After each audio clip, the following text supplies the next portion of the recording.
Alors, correction de l'exercice 12, page 71, que vous aviez à faire pour jeudi passé. Alors, on va résoudre déjà 5x supérieur à 10.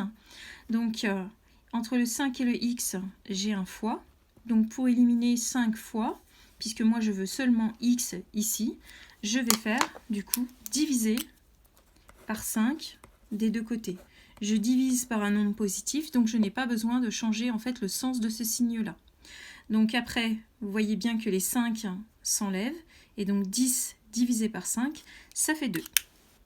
Donc la solution, c'est x supérieur à 2. Donc déjà, première équation, inéquation. Ensuite, 3x plus 7 inférieur ou égal à 13. Alors, je vais donc faire les familles. Donc ici, c'est les valeurs avec x. Ici, ce sont les valeurs sans les x. Donc déjà, on va regrouper chacun donc, du même côté. Donc, je vais laisser les oranges de ce côté-là.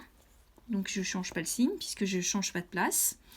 Et le plus 7, je vais le passer de l'autre côté. Je garde le signe. Je ne suis pas en train de faire une division par un nombre négatif ou une multiplication par un nombre négatif. Donc, le 13, il est à sa place. Donc, je ne lui change pas de signe. Par contre, lui, on va le mettre de l'autre côté. Donc, on va changer son signe. Il devient moins 7 puisqu'il était plus 7. Ensuite, donc ça fait 3x inférieur ou égal à 13 moins 7, ça fait 6. Ensuite, entre le 3 et le x, j'ai fois. Du coup, pour éliminer le 3 fois, je divise par 3. Donc, je n'ai pas besoin de changer le signe puisque c'est un nombre positif, 3.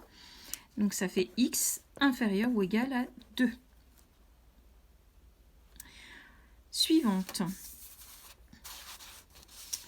Alors, ici, on va faire également les familles. Donc, je vais regrouper ceux qui sont avec des x et ceux qui sont donc tout seuls sans x.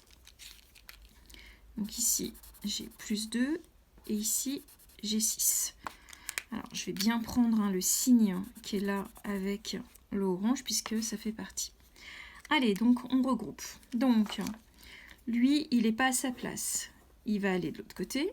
Et lui n'est pas à sa place, il va aller de l'autre côté. Donc, le 7x est à sa place, je ne change pas de signe. Lui, je le change de signe, il devient moins 5x. Après, je laisse mon signe pour le moment. Le 6, il est à sa place. Et le plus 2, il change de sens. Donc, on va mettre moins 2. Ensuite, 7x moins 5x. Donc, 7 moins 5, ça fait 2x, il me reste. Inférieur à 6 moins 2, ça fait 4. Et ensuite, comme tout à l'heure, du coup, entre le 2 et le x, j'ai un fois. Je vais diviser par 2 des deux côtés pour éliminer. Il me reste bien seulement x. Et donc, ça fait x strictement inférieur à 2.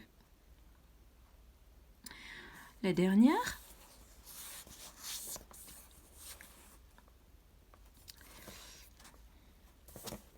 Alors, pareil, donc je vais faire les familles.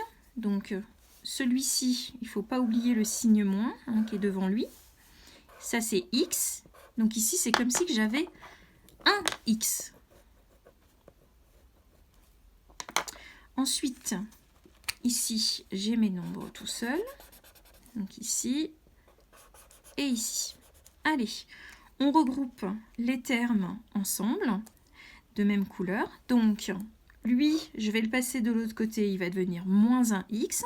Et lui, je vais le passer de l'autre côté, il va devenir moins 5. Alors, lui, du coup, c'est bien moins 3x. Donc, je passe lui de l'autre côté, il devient moins 1x.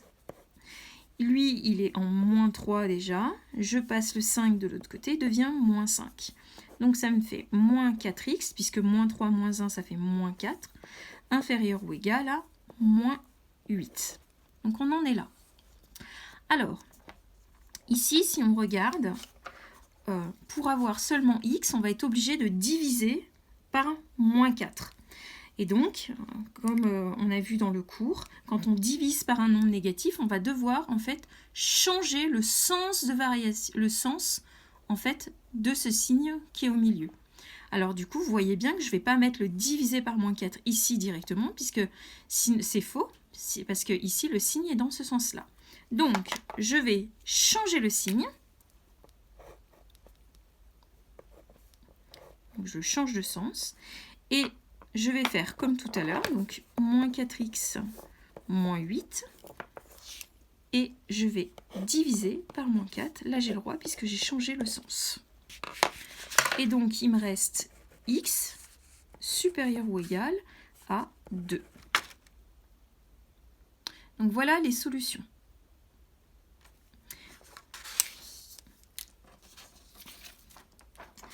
Ensuite, donc, si on regarde sur le schéma qui est ici hein, de votre livre, donc on résume, on a x, 5x supérieur à 10, c'est celui-ci. Ensuite, 3x et x inférieur ou égal à 2. Ensuite, celui-ci, c'est x inférieur à 2. Et l'autre, c'est x supérieur là. Et donc après, si on regarde à ce niveau-là, donc x plus petit que 2 strictement, donc c'est celui-ci. X supérieur ou égal à 2, c'est celui-ci. Et x supérieur à 2, strictement, c'est celui-ci. Et x inférieur ou égal à 2, c'est celui-ci. Alors, on regarde en fait les crochets, là, quand on a le égal, on prend les solutions avec nous. Hein, je vous rappelle que les solutions, elles sont de ce côté-là. Donc ici, par exemple, hein, puisque j'ai un égal, du coup, je prends avec. Voilà. La correction donc de l'exercice 12, page 71.